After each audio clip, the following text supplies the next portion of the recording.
Hello, and welcome to another episode of the Studio 78 podcast. I am your host, Nishay from NishaySnow.com. Welcome to the studio. Of course, to find show notes for this page, you can just head on over to NACHESNOW.com/67.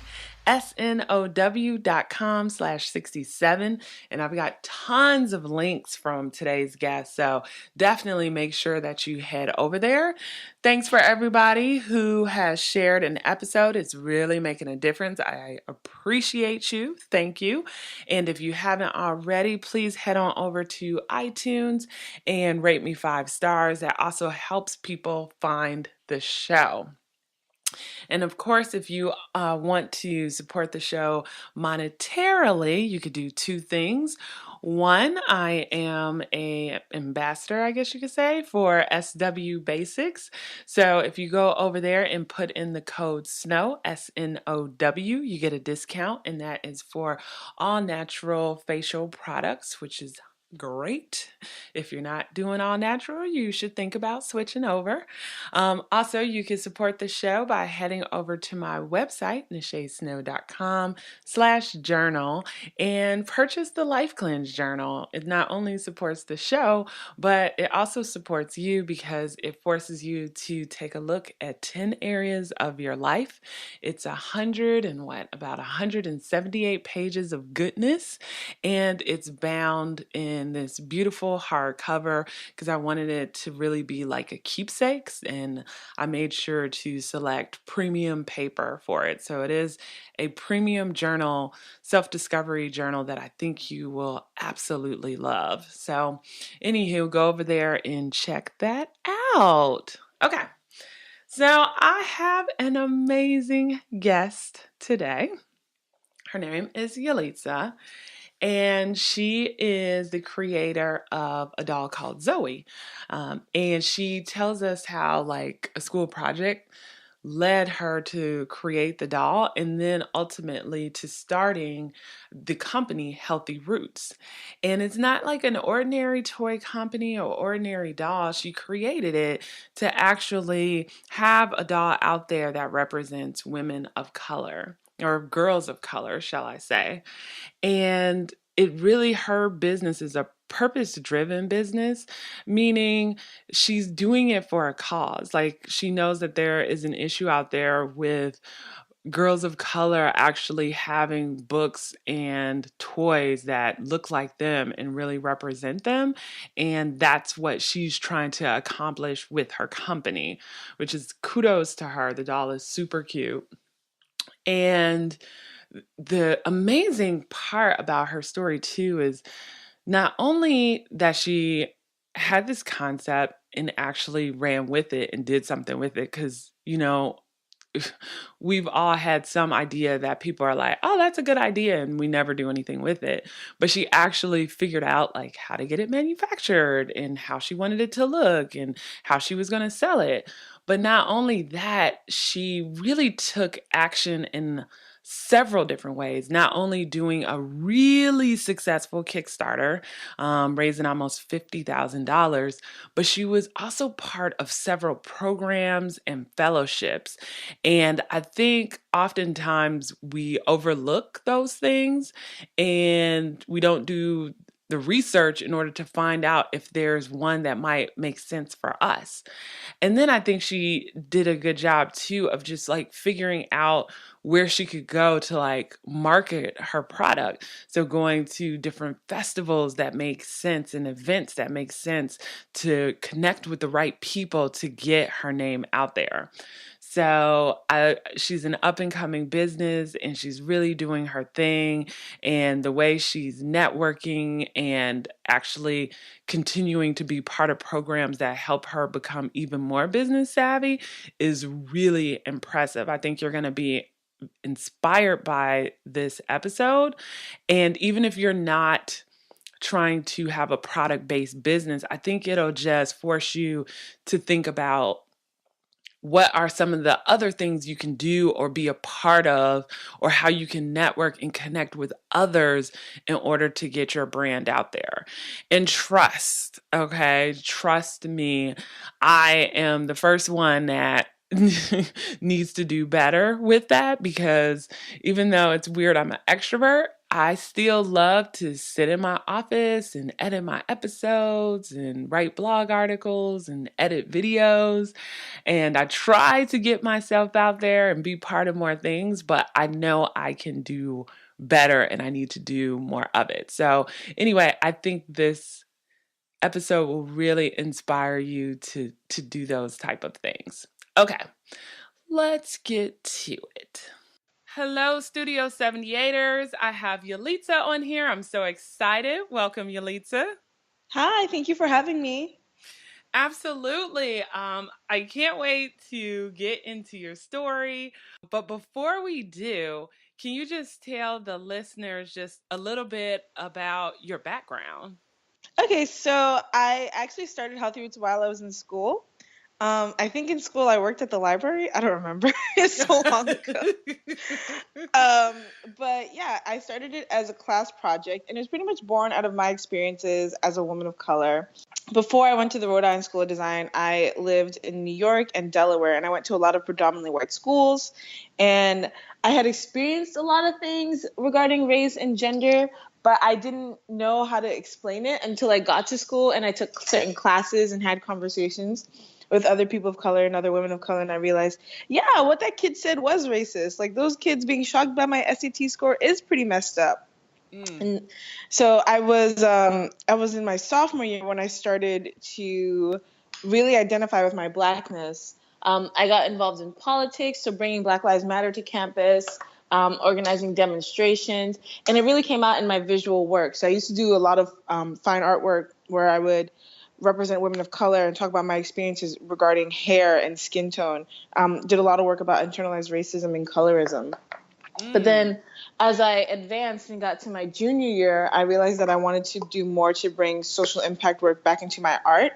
And Mm-hmm. one of the ways that I did that was by continuing the conversation and like recognizing that artists and designers have the ability to impact our culture and our society by educating people and having conversations through our work that aren't necessarily had every day. And so I recognize the impact that art has to influence, and I wanted to specifically work in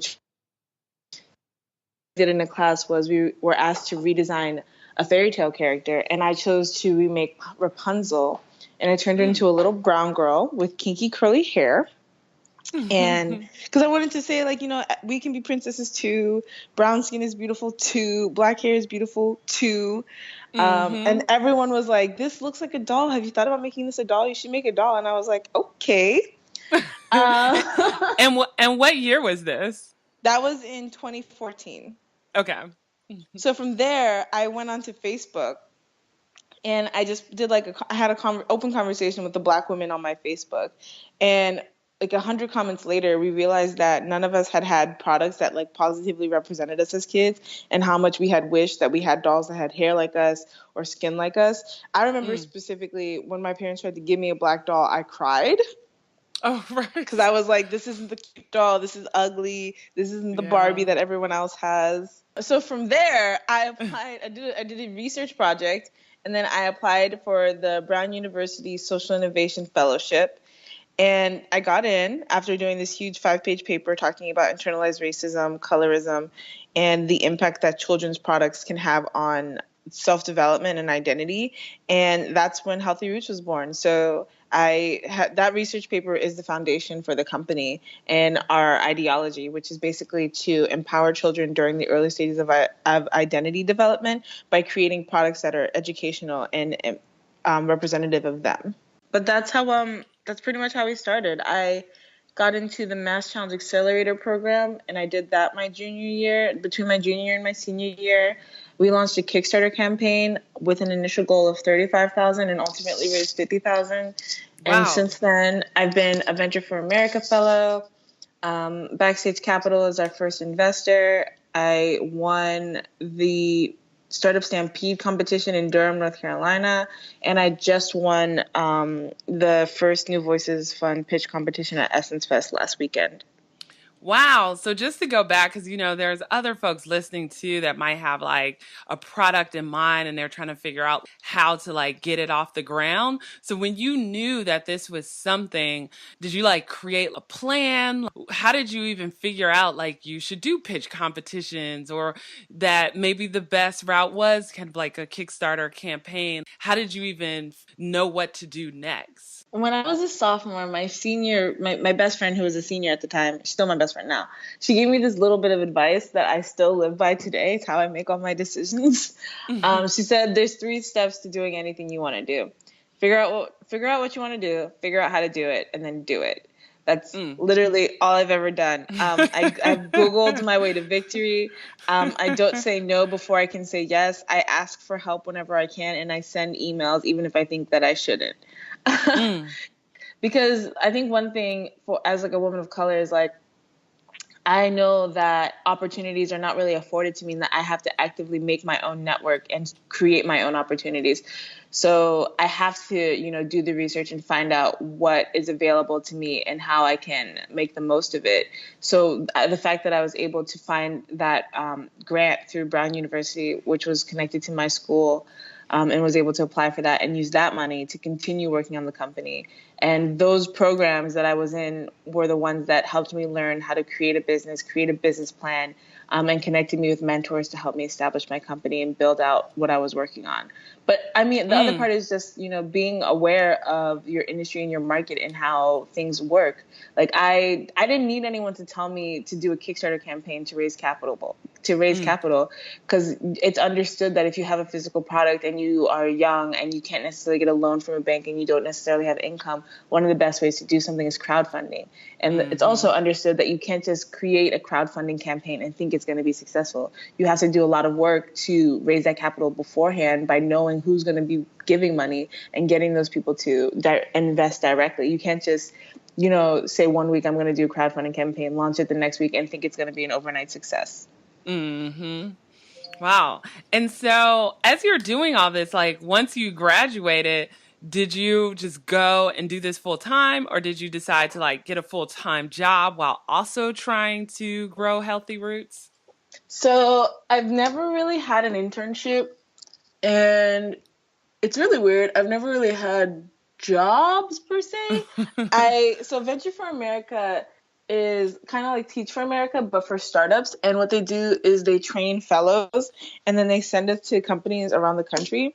I've had 2 jobs since I graduated college, and only for a couple of months each as a graphic designer. So I've Mm, pretty much always worked on Healthy Roots. mm. Oh, wow. And so for you right now, like what are you doing to get more exposure, make sure people know about this? Like, are you primarily selling the doll online? Are you also like trying to get it into major stores? So we mainly do e-commerce, and I go to a lot of events, kind of like Essence Fest or, Curl Fest or Summit 21, where I know that potential consumers are, but also my network is, because a lot of what I've done is like networked and made connections with people in my spaces to reach my audience. Mm.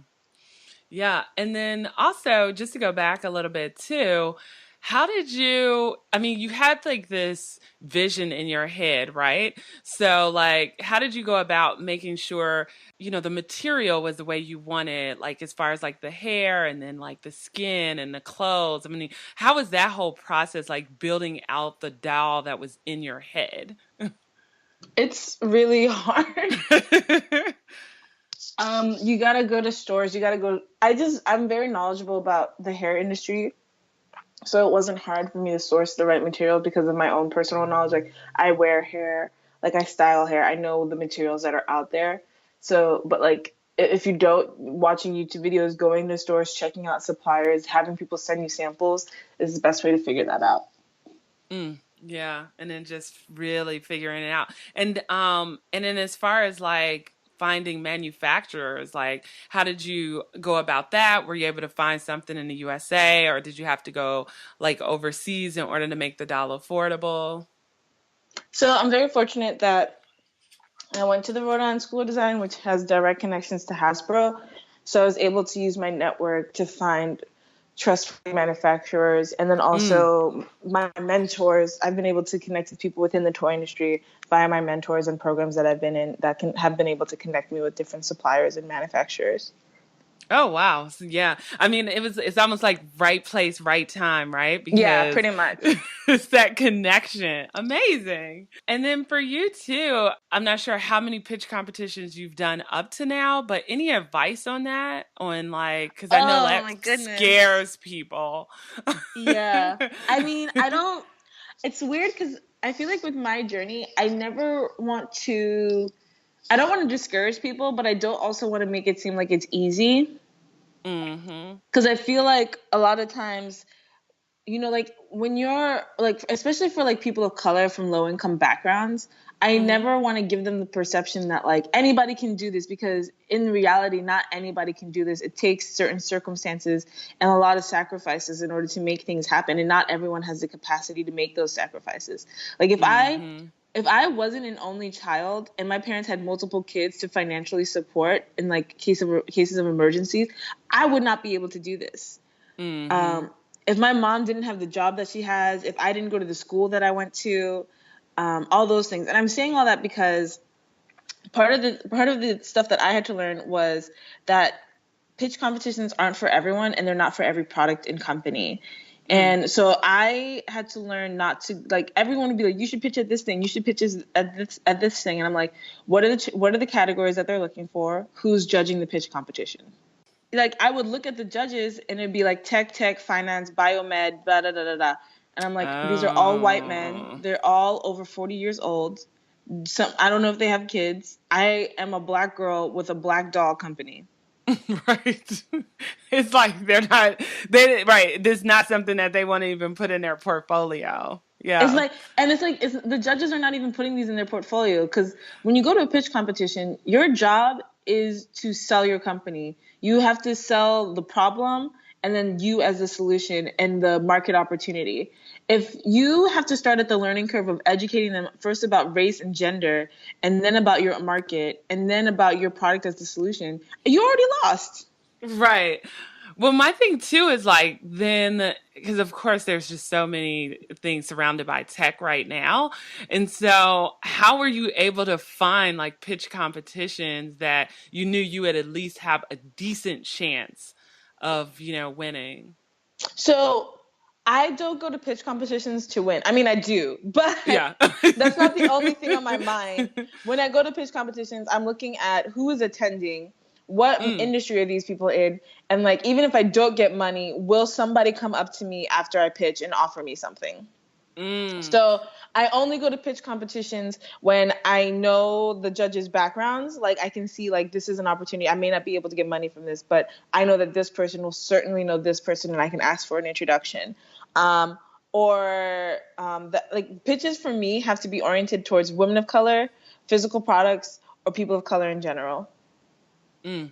That's when I'll go to a pitch competition. Okay. And that completely makes sense. It's almost like, even on Shark Tank, even if you don't get funded, the fact that millions of people, right, are seeing you, then just the exposure alone to the right people can Yes. give you that opportunity. Yep. Yeah. Exactly. And then for you too, it seems like you have like this kind of whole community around you. I see that you also sell kind of like t-shirts with like different shades of, black little girls on it. And it's like hashtag love my roots. How were you able to, build this community around healthy roots? It was partially because of like the fact that I got on Facebook my freshman year of college, and like people were always shocked by my social media presence, because like it's truly organic and like it resonates with people, but because I actually know every single Facebook friend that I have, and they've watched my journey and my story, so they like connect with things. So that's how I've been able to make these connections and like build this community, is like by having all these people who have supported me initially and been able to spread the word and get other people to support it as well. And then did you just have any advice for someone out there, they might be in college or, at any season of life and they're just like, oh man, I have this idea too, and I think it can impact my community, be it, whatever topic that is. Any advice for them on like, just how to get started? I think my first advice is always make sure that you're solving a problem, because I'm in the startup scene and I see so many companies with ideas that they think are good ideas but really are not. Like, we have the ability to do so much. We can cure hunger, we can address racism, we can and there are companies like, we want to make an app that makes it easier to find parties. Like, nobody needs that. That is not important. Right. It's not making the world a better All the place. things you could have done with your time and your energy, this is like the scooter app that has $1 billion valuation, that annoys the heck out of me. Like, right. investors just throwing money at this scooter company that's littering the streets of California with scooters when there's already bike system. I could go on about it, but my advice is always make sure you're solving an actual problem, not just something that you want to see. And make sure that the problem isn't just something that's exclusive to you. So like, have conversations with people, because the worst thing you could do is build a product and then find out that nobody wants to buy it. Right. Yeah, that is so true. And then the other thing is utilize your network. Find out what you're like, because the reason why I've been able to do things is I know what my friends are capable of, and I can hit someone up and be like, hey, I know you know how to code. I need help with this thing. Can you help me? Da da da da. Yes. Right, because I feel like everybody tries to do things by themselves, or they don't want to share their ideas for whatever reason. But it's like your network is like what's going to get you over especially the initial hump, but even after you've become successful. Not even that. Like, people will be like, I don't know how to do this, so I'm stuck. I was like, did you ask anyone? Like, right, you didn't even talk to nobody. Right. You just decided it was impossible because you couldn't do it. Right. No, that is so true. That is so true. I've never been in this. It's kind of like, also like, when you're working, like, the answer to a problem is not, I can't figure this out, so I'm done. Like, when your boss asks you to do something and it's not within your capabilities, what you're supposed to say is, hey, I don't know how to do this, but I'm going to figure out a way. Let me do some research and I'll come back to you. That's the same with like anything you do in life. It should be, I don't know how to do this. Let me see if I can figure out how to do this with, like, by asking for help, sourcing out. Like, you got to figure it out. Yeah, that's true. Where there's a will, there's a way. There's always someone. What you don't know, someone else knows. Exactly. And like, And I think that's been one of my benefits, is like, I know what I don't know. And so I can like find people that know that. Mm-hmm. And then what's next for you before we wrap up here? I'm going to Curl Fest. So if anyone sees me there in New York, please come by. We're giving away discounts for product to anyone who takes a photo with our Zoe doll. So that'll be tons of fun. And then I'm going to Detroit for a 3-month accelerator program. Wow.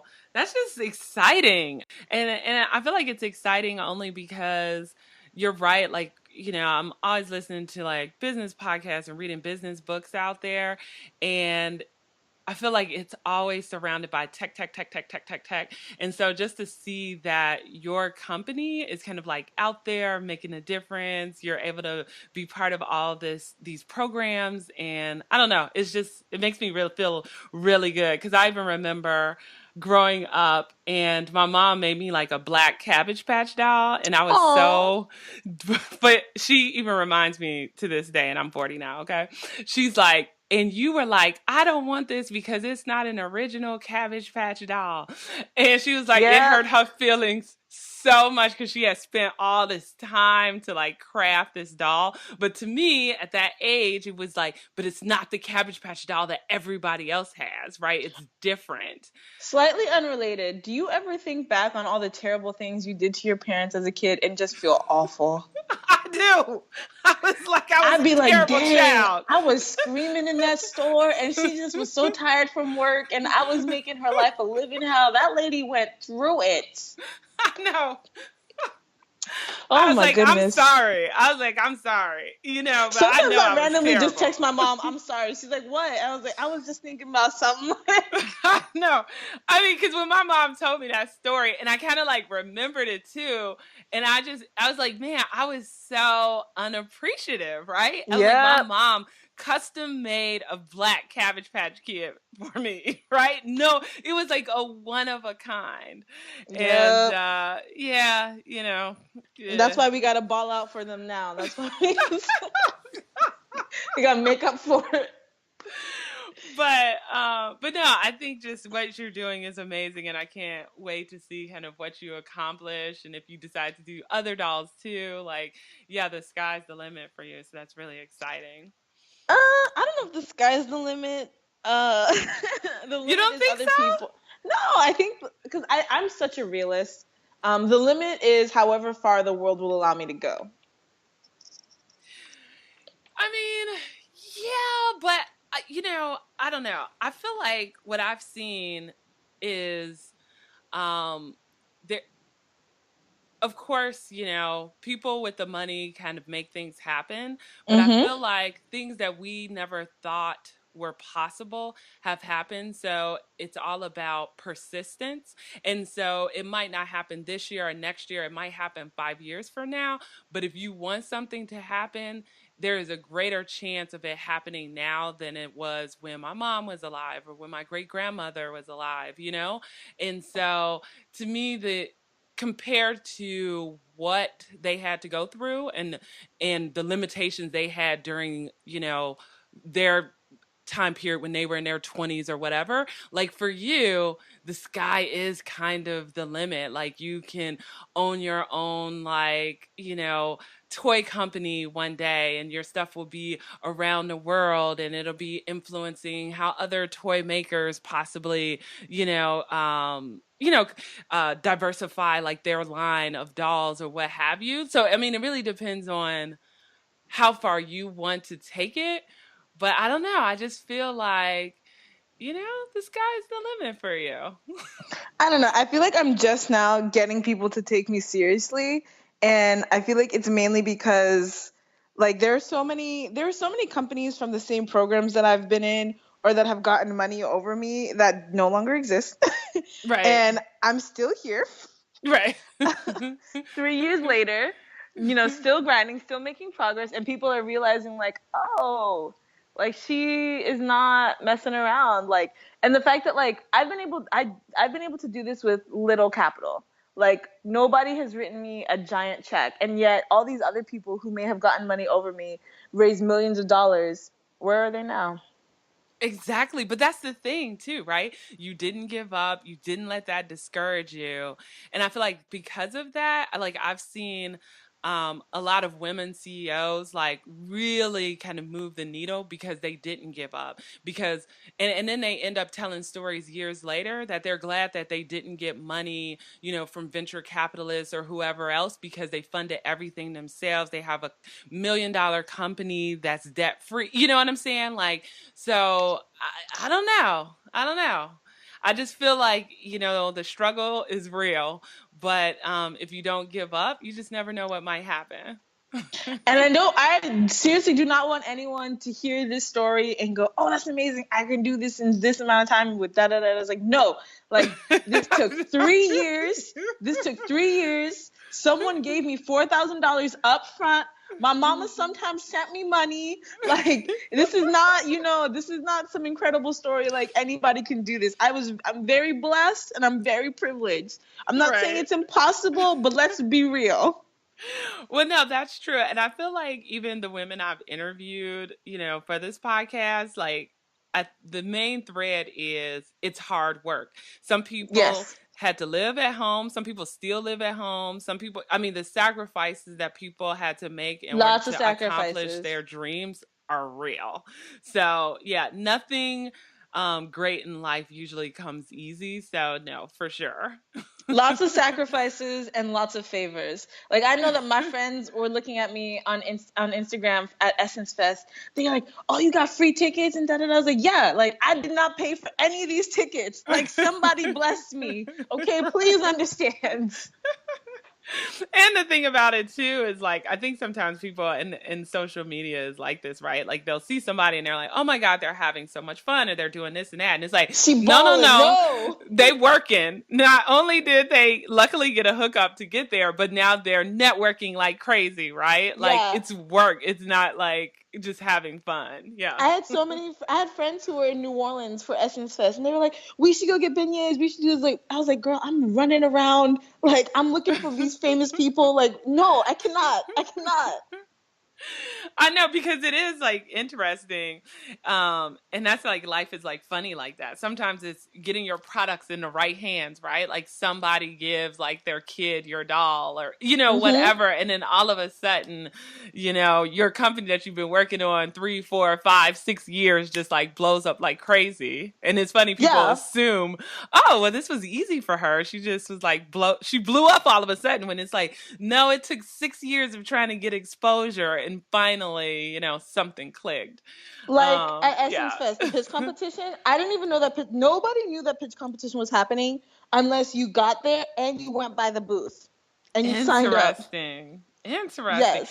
I think that's the thing too, is like, it's like even finding out about all of these pitch competitions. Like, you have to really get your Google on and your network on to make sure that you could even take advantage of these opportunities. I be trying to tell people that like it's I don't know how to explain it because it's like but not exclusionary but um elitist. I don't know if it's elitist, but I will say that like you see the same people over and over again in the same Hmm. spaces at the same competitions.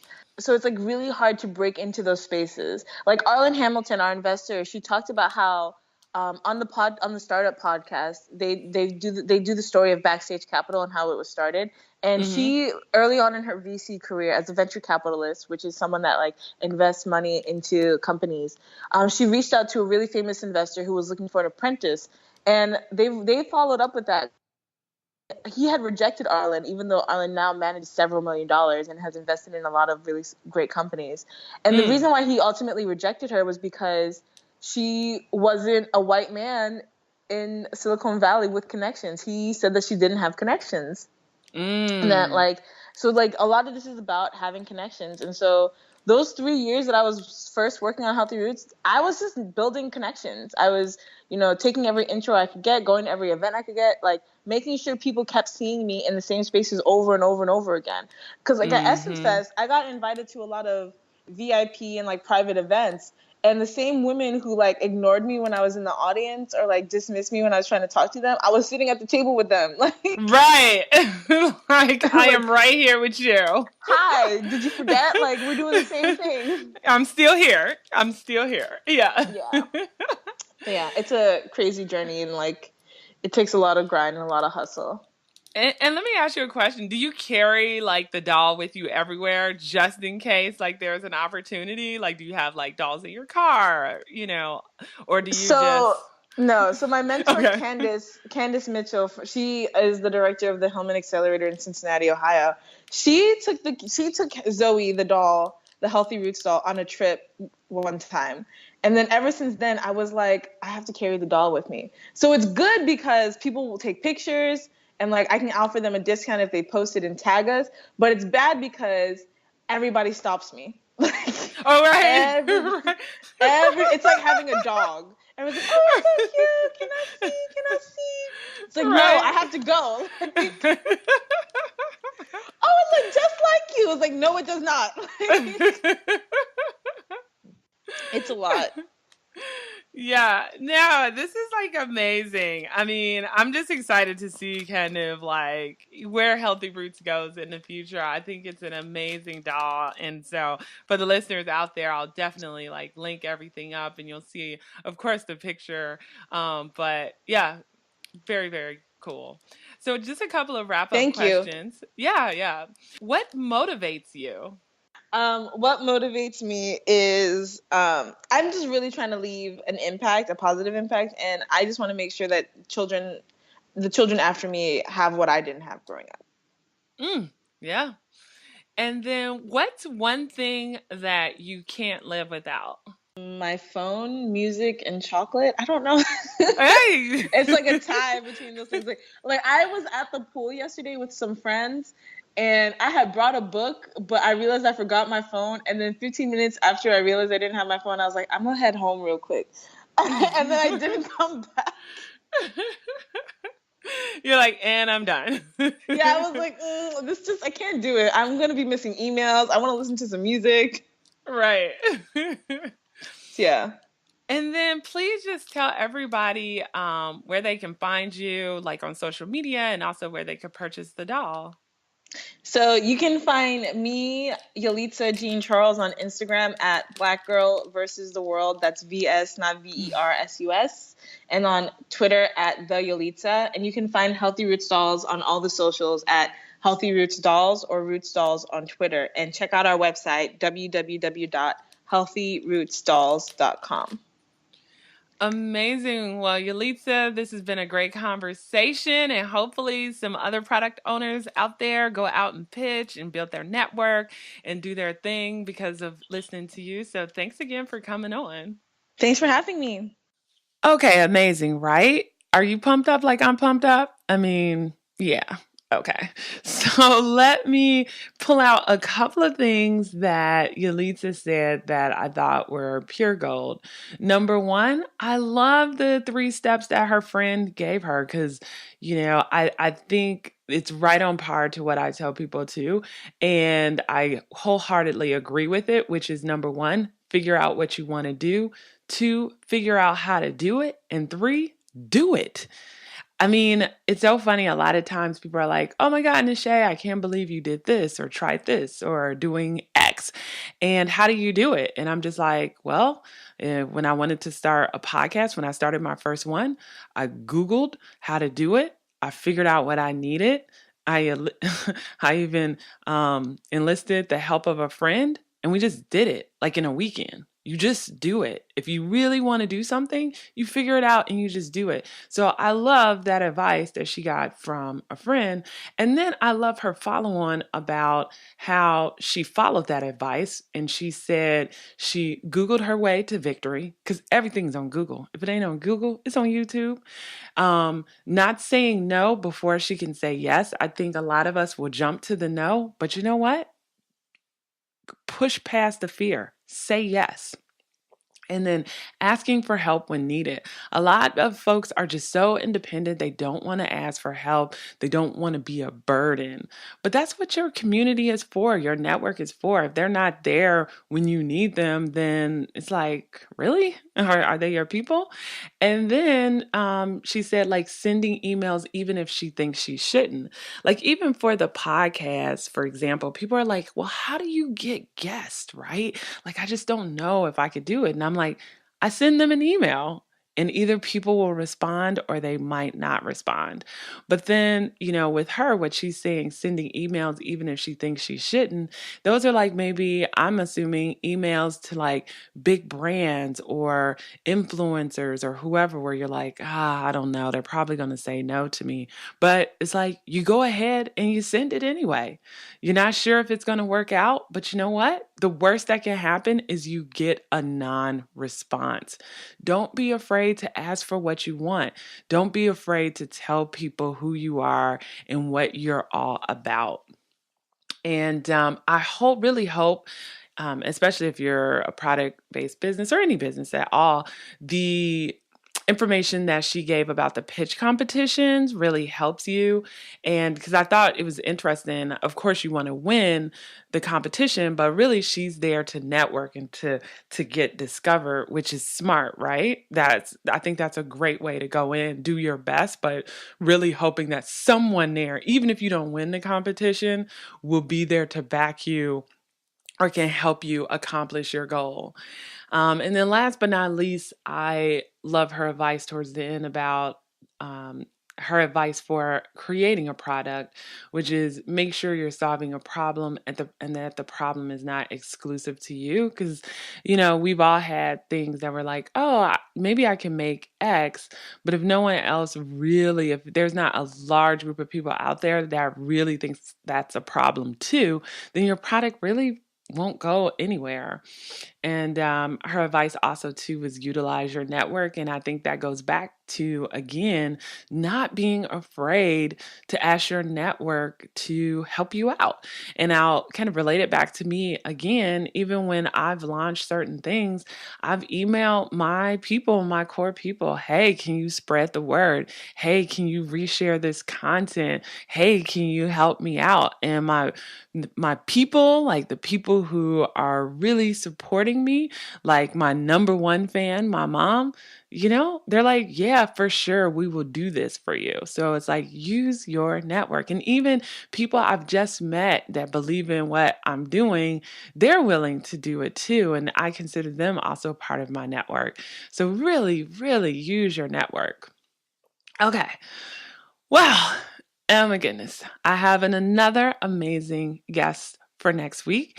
And it's kind of going along the same lines as a product based business, a little bit different, but I think you'll really enjoy her. I saw her at a conference and she was really amazing.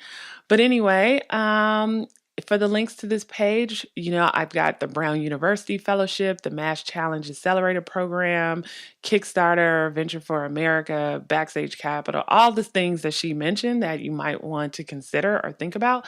I've put them in the show notes. So that's nishesnow.com/67. And remember to rate me 5 stars on iTunes if you haven't. Also, if you share this episode, I will very much appreciate it. And yeah, I'm starting to think about next season, which will be next year, about what the theme should be. This season has really been creative businesses, and so I'm trying to think about if I should have another focus for next year. But if you have any ideas, just shoot me a DM on Instagram or email at hello@nishesnow.com and let me know what you think. All right. I'd love to hear. Oh, and if you have people you think I should consider to be interviewed, let me know that too. When I'm considering who I'm going to have on a podcast, I take in several things into account: the type of business it is, their branding, because, as a designer, I want to make sure I'm showing you guys as businesses that are reflecting the type of brands that I think are well done. And also, people who I think are creating amazing products that can be trusted for me to endorse and put out there. So anyway, if you have any ideas, let me know. All right, guys, I will chat with you next week. Ta-ta for now. Bye.